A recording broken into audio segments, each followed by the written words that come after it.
Lounging, son. Welcome back to the Comic Lounge Podcast. My name is Ryan. With me, as always, my boy Dill. We're going to talk comics, weekly reads. We're reading. We kind of trimmed it down from what we had discussed we were going to read. I think we might have even mentioned a couple books that we were going to read, but we're not. But Avengers 46, Skybound X #1, and of course X-Men #1. Those are the three we're going to read. A lot to talk about. We're going to jump into Avengers first. Yeah, it's weird that we're picking 46, but it is the start of a new arc, and I think World War She-Hulk. Right, and we had mentioned too after Heroes Are Born, kind of having like a renewed excitement for Jason Aaron's Avengers. So, yeah. And plus we love She-Hulk. So yeah, let me read the credits real quick. It is Jason Aaron writing, Javier Garrón on art, and David Curiel is the colorist, and Corey Pettit is the letterer. I'll let you jump into it first if you want. All right, so I'm not gonna lie, I kind of dipped out of the Avengers for a bit after Fist of Khonshu. Not gonna lie, Phoenix stories don't interest me anymore. Phoenix stories do not interest me anymore. I'm so tired of the Phoenix. This coming from a diehard X-Men fan, I am fucking dead ass tired of the Phoenix. Like, you know, the Phoenix always dies and comes back. Leave that shit dead, or at least for a good give it like a solid decade. That way, you can build a general hype around it. You know what I mean? I feel that way too, but I feel like it was just a vehicle to give it to Echo. I feel like that whole arc didn't necessarily need to happen the way it did.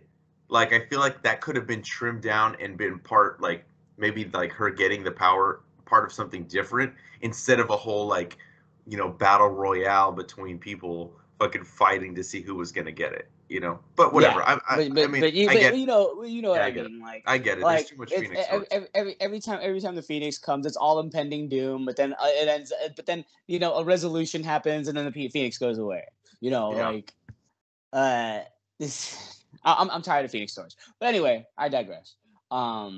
This is a complete direct aftermath of Phil Coulson and Mephisto's Heroes Reborn world. So everything is just getting back to normal, and it seems to me like the only ones that remember were the ones actually involved in that final fight. So Black Panther, Echo, Cap, Thor, Starbrand, new baby, little baby Starbrand. Yeah, Little Starbrand. That's her rap name. Yeah, Little Starbrand. That's a dope rap name. That's a dope ass rap name. Spits that intergalactic fire, bro. Yeah, but anyway, jumping right into it. This one goes right into it, and it automatically ties into it. I see them trying to push the Red Guard. Which is cool because there's some characters of the Red Guard that I really like. I've always liked Crimson Dynamo. I've always liked Darkstar. Darkstar has been one of my favorites, and I feel like she's just never gotten the attention she deserves. And Red Widow's cool. And obviously David Harbour, Red Guardian. Yeah, obviously Red Guardian. Also Soviet, aka Soviet Cap. Well, I feel like Ursa Major too. I feel like Ursa Major, which is basically a giant fucking bear. There was an arc early on, because I think I've pretty much read the entire Avengers run. Yeah. Except for maybe one or two arcs in the middle. But I remember Black Panther, they created this they were sitting at this table within their celestial headquarters, right? Avengers remember, Mountain. And there was I think there was some sort of a traitor within that, right? They had delegates from different countries. So they had Wakanda, right? Was Black Panther. They had somebody from America. They had, I think Ursa Major was the one that was representing Russia. Ursa Major would represent Russia. So he's kind of touched on them a little bit in there. But I feel like, yes, it is kind of trying to, I mean, I hope it's not because of the Black Widow movie, but I'm not mad if it is either, because it's not like it's showing Yelena, the other Black Widow, the blonde. Yeah. So it's cool to see these characters that we don't see. I mean, I think you and I talk about that a lot. Marvel and DC don't utilize characters. We just see the same characters over and over, and it's rare we get to see these. So it's cool. That's why I'm a little upset with their utilization of the Agents of Atlas. But we'll get into that eventually. I'm sure. Yeah. So they've obviously hatched the plan, and Gorilla Man has been their fucking potsy, their mole, which is very upsetting. Gorilla Man's funny, but it goes on. We go on to see that they're hatching their plan to capture Jessica, and what it seems like they put her in the Hulk version. Jennifer. I'm sorry. You always call her Jessica. I always call her Jessica. It's okay. You want her to be Jessica, but she's Jennifer. No, you know why? Because there's already two Jessicas in Marvel heavy continuity. We have Jessica Drew and we have Jessica Jones. Yeah. And I just want to call her Jessica Walters. Doesn't Jessica Walters sound more like a lawyer than Jennifer Walters? Yeah. Jennifer Walters sounds like a newscaster. Jessica Walters sounds like a lawyer. Yeah. Jessica Walters, attorney at law. Yeah. Yeah. See? This is Jennifer Walters reporting for your 11 o'clock news. See, it makes sense. Yeah. We're so stupid. All right. But anyway, yeah. So we see that she's on the outside she's full Hulk mode, right? Full smash grunts. Not full sentences, just keywords here and there. But in her head, she's literally reciting a lawyer manifesto just to keep her head straight, right? Yeah. And it's pretty cool because this is what Jason Aaron was literally writing. The fee agreement must include the 13th mandated provision set forth in the 22 NYCCR for 1400.3. You know what I mean? He got this out of a book of law. Right, and he's quoting it, which I thought was pretty cool. And she's over here, she's doing her thing, getting her training session in, and then boom, what happens? Crimson Dynamo and his and and over here, friggin', he has his own Soviet version of a Hulkbuster suit, which is always cool. I always thought Crimson Dynamo was for the times that he was utilized, especially during the Cold War and that whole USSR Russia thing, or USSR Cold War stuff. I always thought it was cool. So I really like Crimson Dynamo in this, and the fact that of course Crimson Dynamo has his own Hulkbuster suit, right? But what really was interesting about this is they give us they give us a little tidbit of what's going on in the Avengers Tower post Heroes Reborn, Heroes Return, right? So it's this to be 100% honest, this whole entire comic is all action, a good majority of it is just the Winter Guard over here trying to freaking capture Jennifer. Try to capture Jennifer. Which is cool. You know what I mean? This is kind of what I've said though recently. I feel like that this is what I miss sometimes. Sometimes I just want to have I want a blend of fighting with the moments of them talking or whatever. Yeah. And I feel like Jason Aaron has kind of given me not in every title, but if it's a team up book, if it's an Avengers or if it's a Justice League or if it's a Teen Titans or if it's an X-Men or if it's any of the team books, there needs to be the blend of it, because what's the point of the team getting together? It's not getting together to have a conversation. They join forces when one of them cannot defeat or win a battle solo, right? It's the whole point of joining a team and being on a superhero team. So this is what I love. But again, I do love the moments where you have that camaraderie, or for Teen Titans, I would say more that familial thing, where they really are a family. They're not just there to fucking, fight crime and stuff. That's how they bonded, because they were, kids or teenagers and so on, so forth. But yeah, I really enjoyed this. This is the most I've enjoyed the Avengers in a little while. Yeah. I the Fist of Khonshu was okay. It wasn't, I was expecting a little bit more, but honestly, I feel the first few issues of the Fist of Khonshu, when Moon Knight was going around collecting the powers, that was like the most hype ever. Like, I mean, that was cool, but I read it as one arc. I grabbed all the issues and I read it together. So I was just like, as a whole, I'm like, I thought it was gonna be more. Yeah, I thought it was gonna be more, but like me, because I read it as the issues were coming out, so I was like, "Yo, what did he do? What do you mean he used the moon? What do you mean the moon's Uru?"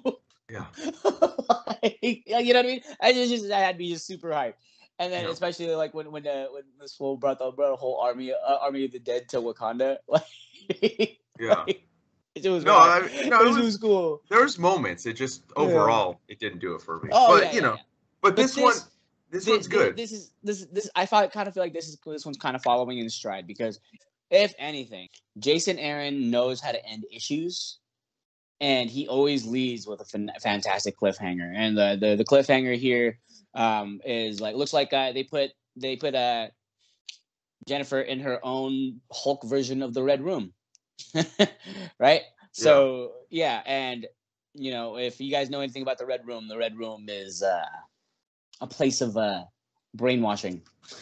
Right. I mean, like Red Room is not to be confused with Ed Piskor's Red Room, right? This Red Room is like, this is what trained Natasha, the Black Widow. This is who was also a part of Winter Soldier's backstory.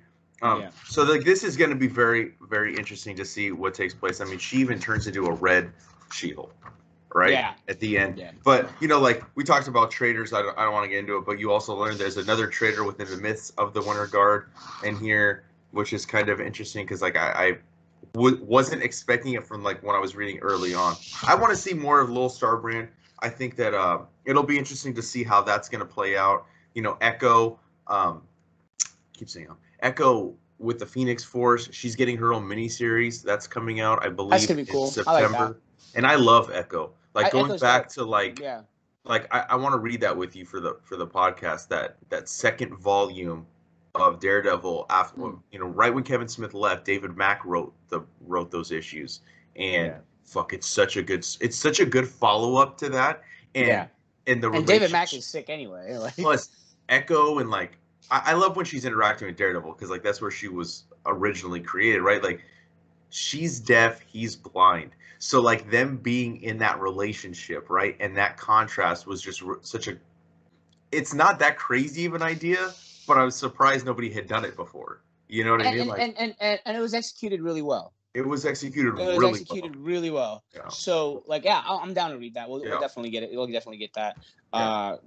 Going. But yeah, if you haven't been on the Avengers train for a little while, if you kind of jumped off like I did, or Dylan, and I did. Definitely, I would say this is a good place to jump back on. I know there's another. I can't remember the name of the arc following this, but I think that title also got me excited. Like I want to read that arc as well. So I think that this is just. It's fun superhero comics. Jason Aaron's like snappy dialogue, which is why I've often said he would be a good Spider-Man writer also. It's full of that. It's full of those character moments, banter between Tony Stark and Gorilla Man. Hilarious. So pick it up. I love how Tony calls him Dr. Zaius. Yeah. Yeah.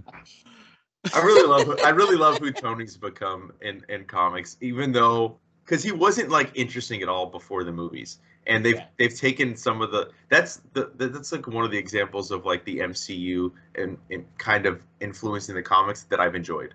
Is Tony Stark has become a more interesting character. But anyways, let's jump into Skybound X.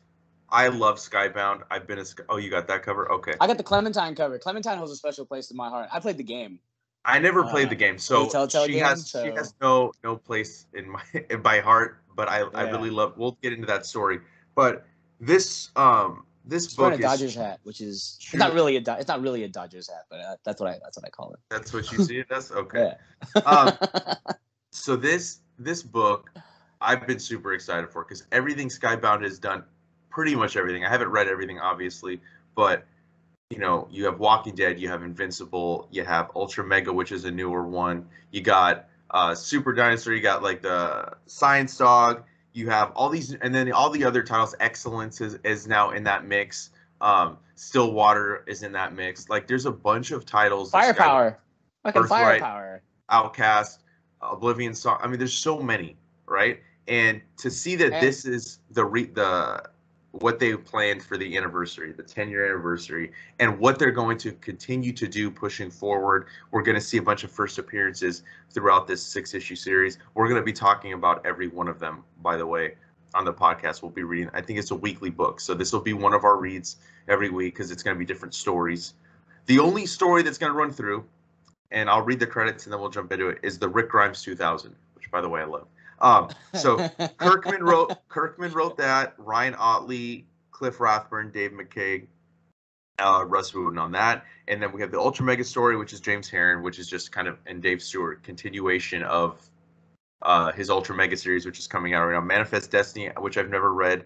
I've never read either, but I kind of want to now. Yeah, Chris Dingus, Matthew Roberts, Pat Brousseau on that. We got the Clementine story by Tilly Walden, who, if you guys listening and watching are not familiar with Tilly Walden, she is one of, she's like one of this generation's like ultimate cartoonist. She is such a great storyteller. I mean, Are You Listening is amazing. That book came out, I think it came out the year, I guess in 2019. I think that's when that book dropped. It's such a good book. She's just her art is breathtaking. Her writing is great. So the fact that she's on this, like, Nick and I looked at each other and we're like, we saw the credits, we're like, Tilly Walden, what the fuck is she doing on a Skybound book? That just goes to show you the fucking genius that is Robert Kirkman to go and get her and put her on a project, because, you know, and we'll get into it as we talk about that story, but like we'll start jumping in so that way we don't kind of jump ahead of ourselves. But let me talk about this first story. Rick Grimes 2000. Rick Grimes 2000, which, by the way, Otley and Kirkman need to be together always, in my eyes. They need to be doing a book at all times. I know that, you know, obviously, like, time doesn't allow for artists necessarily to draw 2 books a month. I get it.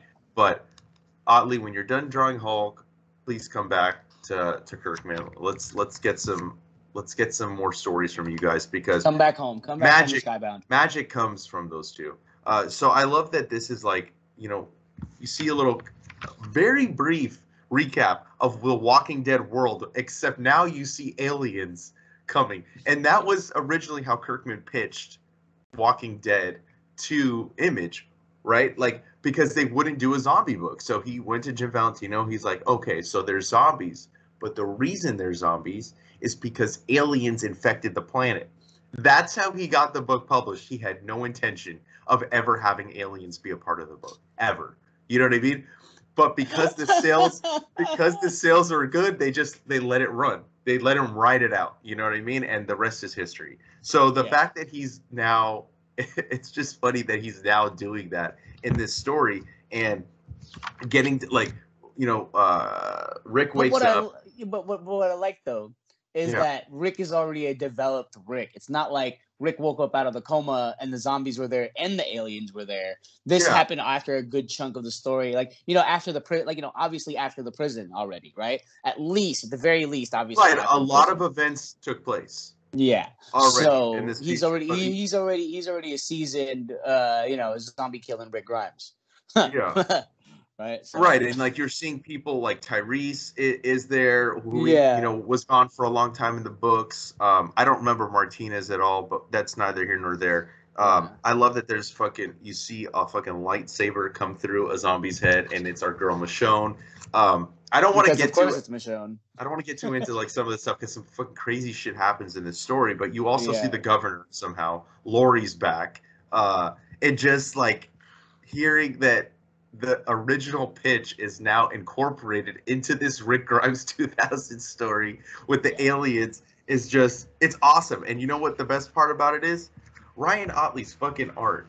Getting to see him do what he does, gore and all, blood, heads fucking being decapitated, just like it doesn't come off. It's not the type of gore that Red Room does. You know, like this is the type of gore that like is not really, to me, unsettling. And maybe it's because of its being Otley's art.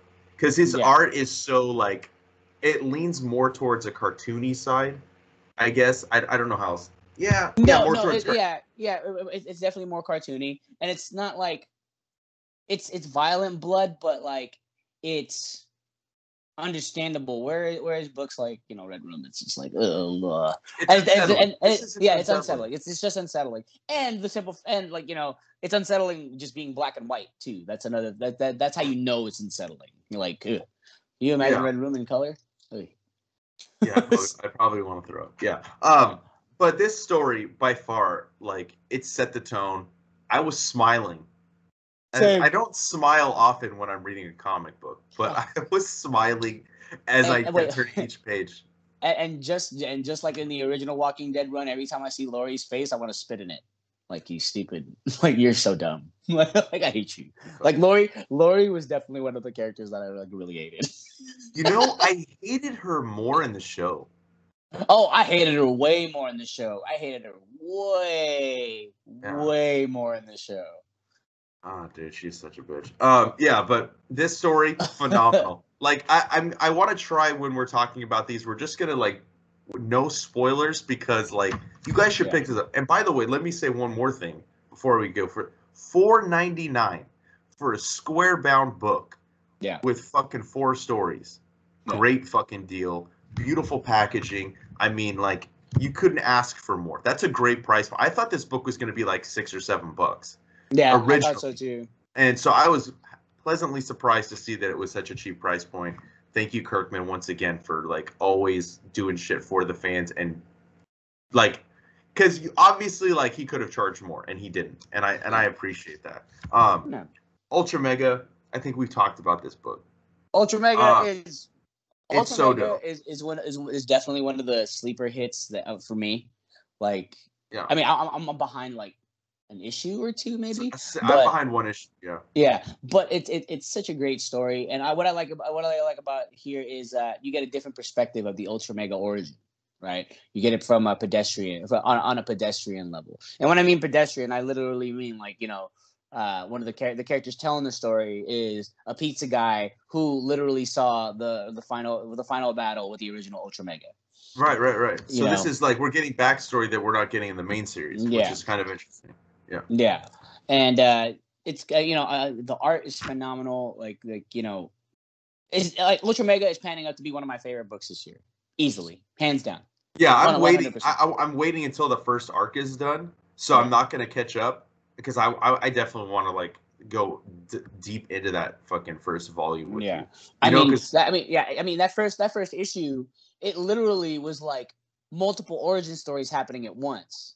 Yeah, there's a lot to unpack with that. I remember when we read the first issue, we were like talking about. We like talked for a while, because that's an $8 book, and I think it's 56 pages. I could be wrong. Yeah. Maybe it's 48, but it is an oversized book each month, so it's a thick one. And to be honest, with what you're getting with the storytelling and the art and the colors and like just the entire package of what Ultra Mega is, like it's totally worth it. It is worth it, but I think that it would reach a bigger audience if it wasn't so expensive. Yeah, that's just 100%. That's just because it's a hard sell. That was hard for me. I tried so hard week that it came out. People kept on saying, oh, "What's this? Like some sort of American Ultraman?" It's like, no, dude. Like the only similar things between the two characters is just the giant monsters, giant robots fighting. The word Ultra and not even too similar of appearance of Ultra Mega, but other than that, it's not an Ultraman story. Like I love Ultraman. Like me. I love my kaiju. I know right? You do. I've never been big on that, but this makes me want to go read old stories, like because I know they have manga of it, and then I also want to go watch. I think I watched Ultraman when I was a kid because I know they had it on. They had it on, but it was like that. I'll be honest, Ultraman is kind of what started my kaiju love because like it used to come on like when I was like 6 or something, and it came on like channel 13 on like a Sunday.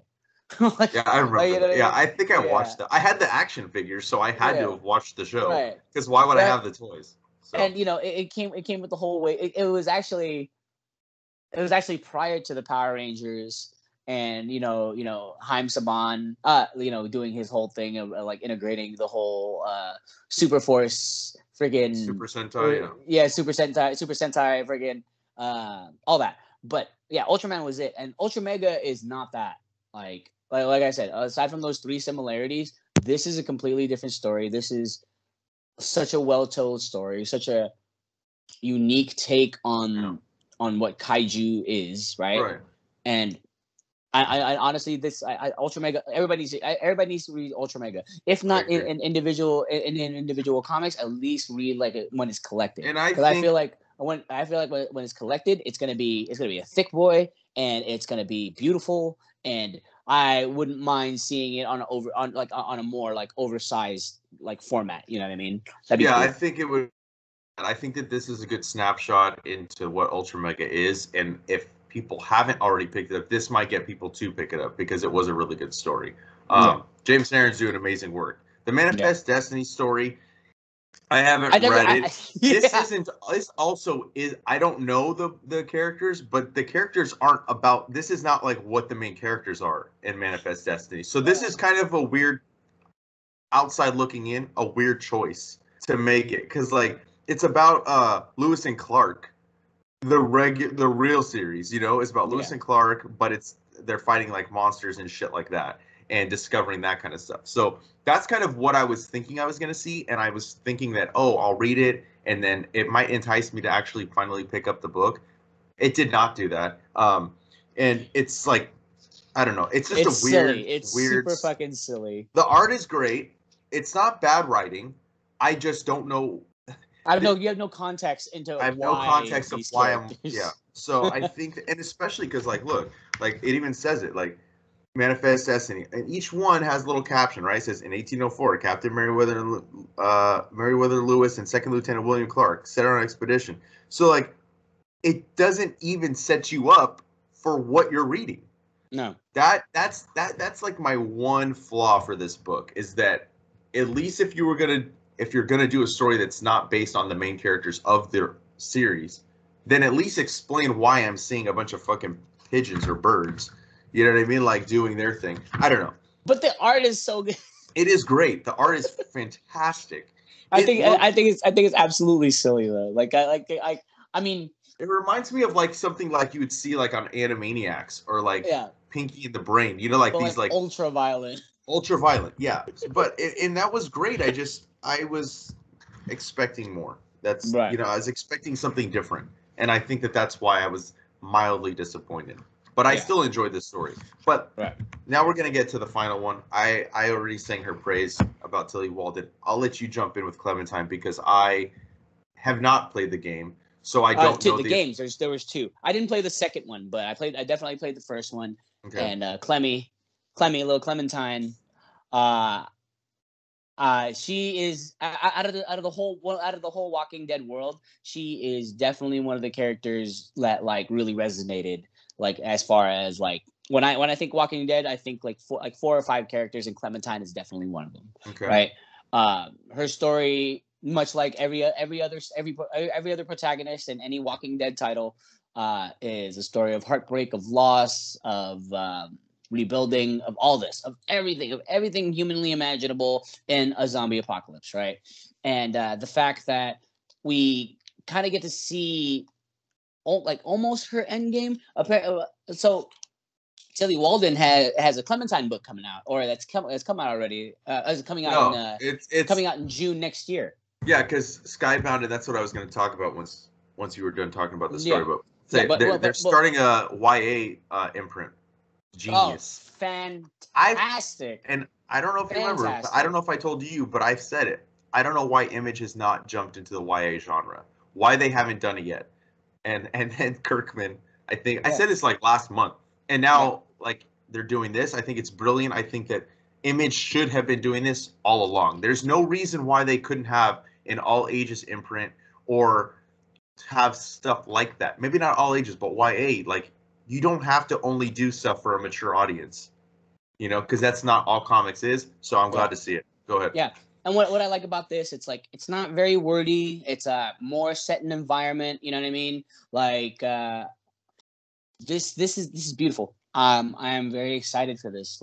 YA titles have been really good lately. Like they're not just like little silly, like dealing with life as a young adult, or a teenager, and like having to deal with it. But more so, like it gives you a dive into these worlds that we already love and is already established, but giving it the perspective of someone younger.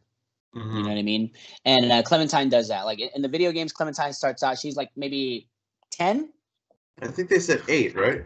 Oh, 8-year-old. Am I wrong? 8-year-old. Yeah, she is 8. An 8-year-old, a little 8-year-old girl who is orphaned because of zombies.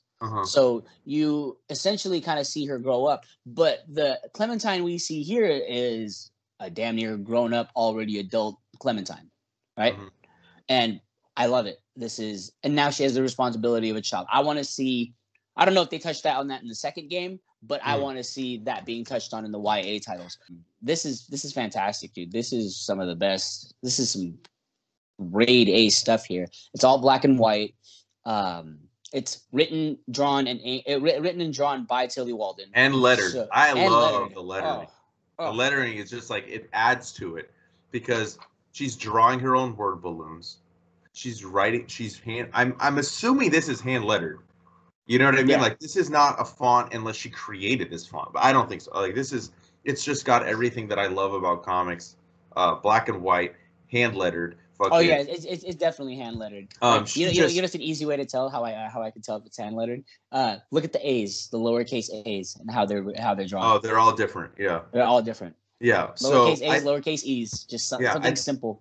I think this is awesome, man. Like I said, I don't know if you've read any stuff by her, but you have to go read her other books. I mean, I think we should even do. I know I always say this, but I always throw out suggestions. But I think we should do one of her books on for an episode because she's on another level, man. Brian K. Vaughan has quotes on the I think the last 2 books where he's singing her praises and says that she's the next great cartoonist of this generation. I mean, I don't know exactly how old she is, but she looks young. She teaches right now. Yeah, she's also they give a little about the writer thing. I love that too. I like how they do that for all the creators. They don't do that enough. I wish they did that more in comic books, even single issues. You know what I mean? Do it. A quick little recap of the creators. But I like that, she had a pitch for Clementine, which is interesting. I don't know if she was they reached out to her and asked her for a pitch, or if she reached out to them. Either way, I'm excited for the Clementine book. It's a different look at the Walking Dead universe, and one that I'm willing to jump into, even though I kind of fell off the Walking Dead train towards the end. I stopped getting the trades because it was just to me, it kind of was starting to feel repetitive.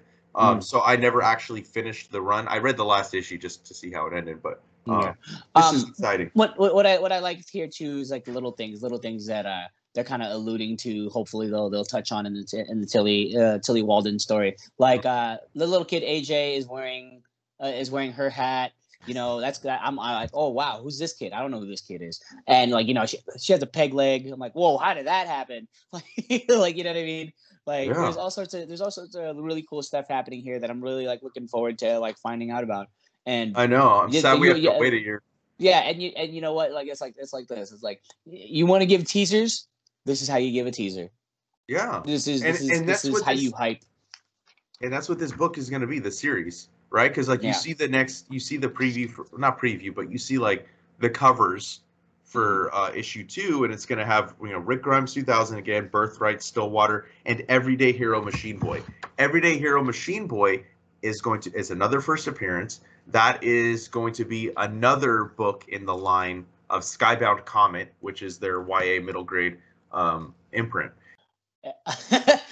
Everyday Hero Machine Boy. I'm looking at it right now, and just looking at the longer I'm looking at this cover, I'm like, bro, this is Skybound's Astro Boy. I'm with it. Let's go. I'm not saying Skybound is going to leave Image. I'm not saying they should leave Image, but I feel like Skybound is just they could be their own thing, and they would be okay. You know what I mean? I think Skybound is just the different types of books that they put out. None of them are the same, right? Yeah. They're all different genres, and now that they're jumping into the YA stuff, I'm here for all of it. I can't wait to read the next issue next week and talk about it. Let's talk X-Men 1. Of course you got that. Fucking course you got it. Actually, there was like a lot of covers that were really good. Fucking 24 covers. Yeah, but they were all really dope covers though. Like I get it. Like, you know, this is the X-Men #1 and this is a whole new writing team and like like I don't get 24 covers. I'm sorry. I can't. I'm not going to buy 24 covers. No, but there's people that did. There's people that signed up for every single cover at our shop. So it's out of control. That's fine. I get it. I also got the Larry Houston cover, obviously. I got the one. I couldn't jump on that of getting multiple covers, like, because I'm starting to do that a little bit if it's like an artist is like one like I really love, but I can't. Like it was like also, I would have had to choose. You know what I like though? I like the homage to the X-Men 1 reboot. X-Men 1 Claremont Jim Lee covers. That's fine. That would have been fine if they only did that. If they only, and they did it with all their, I hate that they call it Stormbreakers. I hate that name. But if they only did those, like that was a cool idea, and I would have been fine. But then you had this, and then you had that. Obviously, Scotty Young's gonna have a variant cover to every single fucking book you do. Any #1, he has a cover, and that's fine because he's kind of like having a J. Scott Campbell cover. He's in that tier of where like people buy them just because of the cover, and people do that with Scotty Young, and I'm fine with that because he's got his own signature style. I get it for the fans, but like having so many other covers, I was like, this is completely unnecessary. Anyways, I really loved, you know, Jerry Duggan. I think I talked about this when we read Planet Size X-Men, that, you know, that kind of, I'm like, that's solidified. I think he's going to do a good X-Men run. And I love the lineup. The lineup is really dope because I love Rogue. I love 90s costume Rogue, which I'm so glad that's what she's wearing. That's the only Rogue. That's the only Rogue I recognize. Every other Rogue is doesn't exist. Every other Rogue is just having a moment. Yeah. And then, you know, obviously my boy Cyclops is in there. We got Jean Grey, we got Polaris, we got Sunfire, we got Sync, and we got our girl Laura. And I'm glad that they chose her to be the Wolverine of this team. I feel like she has kind of been underutilized for a little while now, I would say. So I'm glad to see her get to the forefront. There's a lot going on in this issue. The dude that's all red, who is that? No. So this is what I gather from that. So basically, this guy, they can kind of give you like a little backstory of his origin story, like, you know, child genius, friggin' graduated summa cum laude from whatever. Okay. Oh yeah. You're right. And then he was supposed to be the one that was going to terraform Mars. He was going to make Mars inhabitable. He had made himself to become like how he is, how he's all red, so he can go to Mars and breathe Mars air. And then all of a sudden, in a few hours' time during the Hellfire Gala, you know, mutant them. Okay. So I feel like he's definitely gonna be the antagonist. So like, they just gave you a little bleep. Well, the only reason, like, I was tired, to be honest. I glanced over that, but I know High Evolutionary is going to be in this first arc. So I feel like the whole Wanda thing, right? Like, he's got a lot to do with her. He manipulated their genes or whatever, right? Like that was touched on in Jerry Duggan's Uncanny Avengers run. And then I think Remender is the one that made them not Magneto's kids, which there's a whole lot going on. We didn't even get to talk about that. Like in X Factor last week, Wanda's killed, right? And I fully believe that the reason she was killed, the whole purpose of her dying, she's not going to be dead for long, is that when she's reborn, I think they're going to fucking make her a mutant. She's going to be a mutant again. Yeah. I fully believe that. I mean, you have to erase that. Like, she needs to be a mutant. And like that, I love that. Her being like Magneto's kid, Quicksilver. I mean, he had the white hair. It made sense. You know what I mean? Like, so to take that, it was something that really pissed me off that Marvel changed. Whatever. You made Iceman gay. Fine, okay? But don't fucking erase the Like parentage an entire of, history. Yeah. you know what I mean? Like you just erased so many stories like that. Just like now, well, not erase them, but like you kind of made it so like those don't have the same emotional impact. So I think that that's going to be a factor in that, and I think that it'll be interesting to see where that goes. And the fact that High Evolutionary is in this first arc, I think he was on the cover of issue 3. It's leaning towards that. I think that that's kind of where we're going, and I think that calling her the Great Pretender and stuff like that, like there's going to be some shit that goes down, and I can't wait to see how that plays out. The Treehouse, how I love dope it. is I how love it. dope was that, dude? I've always wanted a treehouse, but now I want a treehouse like this. Yeah, I always wanted a treehouse also, Like and what I I like, love what I that they like. say that in here too. Yeah, Like yeah. Cyclops talking to him to Ben I've always Urich. wanted a treehouse. Well, and Ben Urich's like, right? Yeah. But what's crazy is because like when they do that zigzag double page spread, like they show you the size of the treehouse, and you're like, oh, that's a tree. Oh, that's cool. But you don't really get the scope of it until you see a double sized bus next to it, right? Like Yeah. those double sized buses are fucking huge. Like Yeah. and like in major cities they have the double sized buses, and those things go on forever.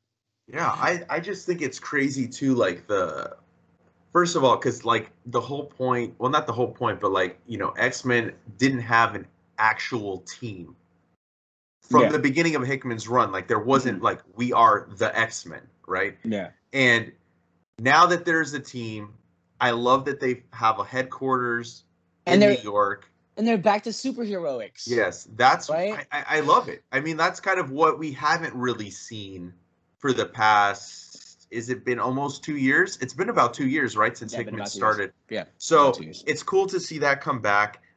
I like that they, like they're in the kind of the mecca of superheroics in Marvel, right? Like New York is Yeah. where everybody is, and There's always something happening, whether above or below. yeah. So I think it's great. I think the design to have a treehouse. I think that Emma buying the land, you know what I mean? Like using her fucking like, dude. There's just Her superpower is money.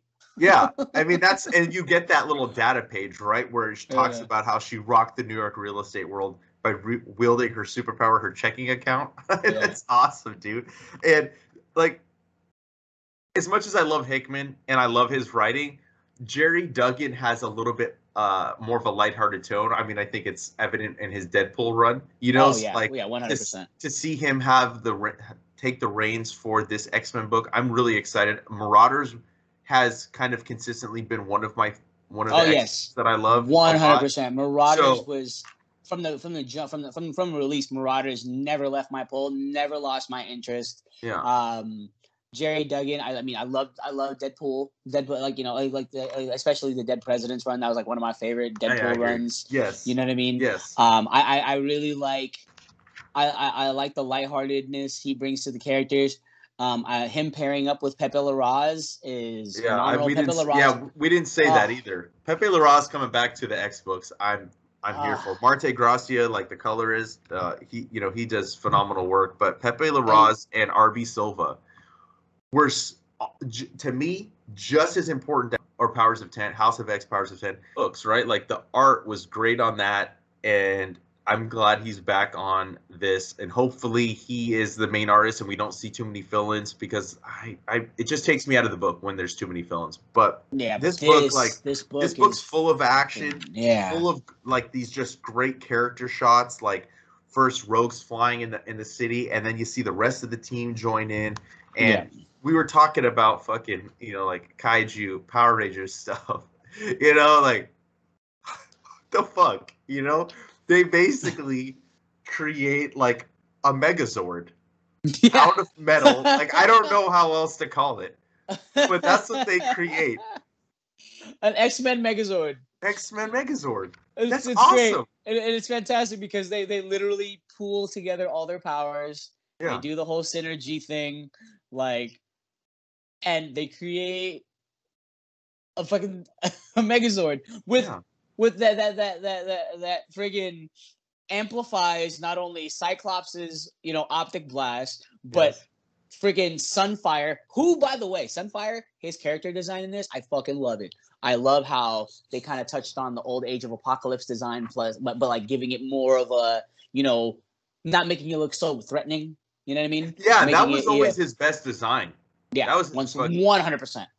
Like, I don't think he ever looked better than that. Yeah, he does now, though. Yeah, honestly, he does now because, like, anyway, Sunfire is great. I think having Sunfire in the team adds a freaking wonderful element. How diverse this is basically like a whole new giant size X-Men, if you want to think about it. Kind of, yeah.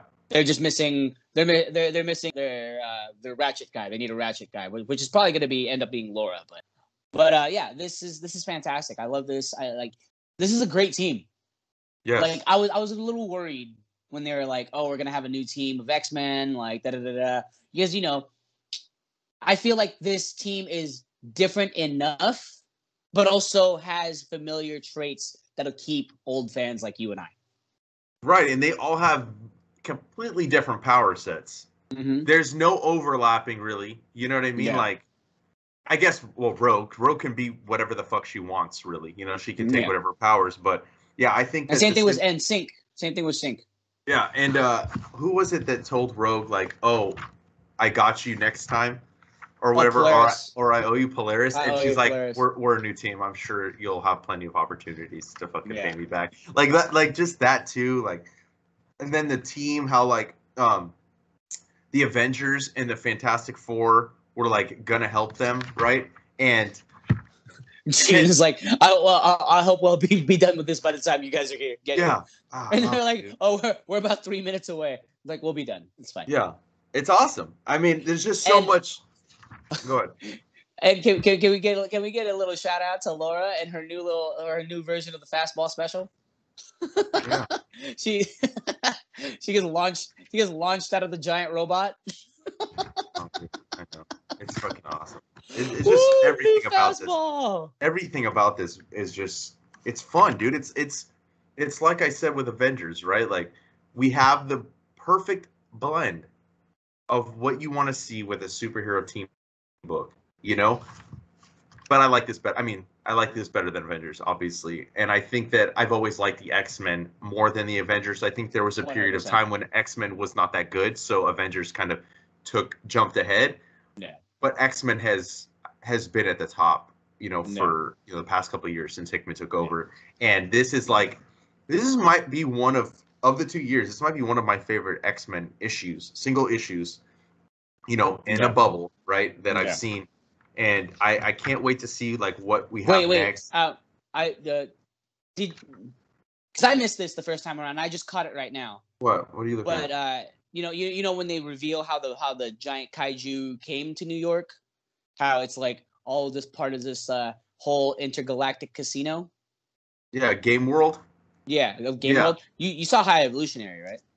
Yeah, in the background. I didn't see that. I just noticed. Oh, that's yeah. I saw. That's why, like, for some reason, like I was reading the book, and obviously, like, I was absorbing the text, but for some reason, like, it left my mind, I guess, for a second when I saw the red dude.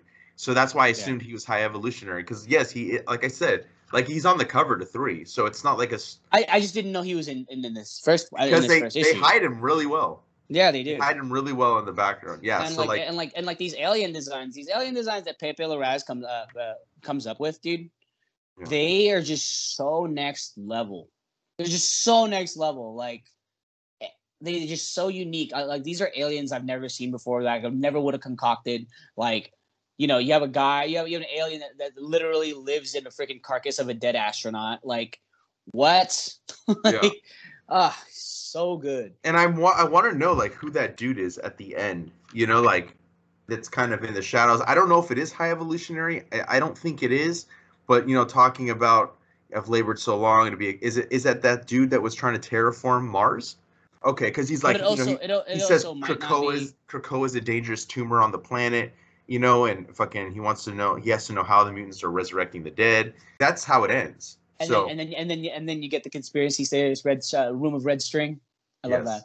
Yeah. What if any issue, like, it contains a freaking conspiracy theorist room of red string, you know it's gonna be good. Yeah, I agree. Yeah, I think great. that this it was just such a great first issue. It hit the mark for me. It was everything I kind of hoped it would be. Yeah, And I can't wait to 100%. see. I can't wait to see what's next. Jerry fucking Duggan, you fuck. Yeah. You do great. You do great. But yeah, this is a fantastic first issue. I love where this is going. I'm glad to see the X-Men back in superheroics because like I feel like it took them that long to establish Krakoa and give Krakoa a definite place in like the Marvel world in 616. And now it's time to get back to basics and fucking start fucking being the fucking X-Men. Yeah, I think that, dude, where the X-Men line has gone through this entire time, like, there's been some stuff that was not my favorite, but, like, it's leading towards something good. I don't know. I feel like Inferno might be the midway point of Hickman's run. Mm-hmm. I could be wrong, maybe 4 years, because I think he was on Avengers for about 4 years. Maybe that's wrong, too. I don't know. But I feel like Inferno is kind of the midway point, and I think that I feel like there has to be an Uncanny X-Men. And I think that Hickman might relaunch that. Maybe I'm wrong with that. Maybe this isn't the halfway point. Maybe it's nearing the end. I don't know. I just like the choice in the title for that event for the Inferno event, because the first Inferno event was amazing. That's like that definitely one of my favorites as far as like old X-Men, older X-Men story arcs. Yeah. And the fact that he's been alluding to Inferno since House and Powers is like So and we're definitely going to talk. We'll probably read all 4 of those also because I think that's going to be a dope event. But yeah, so I think it's safe to say this was a 10 for me. Easy, and it's a thick boy too. Like it's definitely not a regular sized issue, but it's definitely not oversized. But it's a hefty boy. Yeah, it was my favorite book of the week, hands down. So good, and pick up all 3 books that we talked about: Avengers, X-Men, and Skybound X. All great books. And let's talk what we're gonna read next week. Obviously we'll read Skybound X. Yeah, do Infinite Frontier. Yeah, let's read Savage Hearts. I could get Savage Hearts. Okay, because it's Dark Horse, and I can. It's the same guy. So okay. Okay, so we're gonna do Skybound X2, Infinite Frontier 2, and Savage Hearts #1 for next week. That was so many difficult decisions. So that's all we got for this week. And if you're not already following us, make sure you follow us on Facebook, Twitter, Instagram at The Comic Lounge. Make sure you follow Dylan at The Dillbot. Dillbot on Instagram. Dillbot is dope on Twitter. Hit that TeePublic for the our Comic Lounge merch. And there's a couple other designs I threw up there too. Probably. Yeah, and hit that bell icon so you're notified every time a new vid goes up. And on that note, we're out. Later, buds.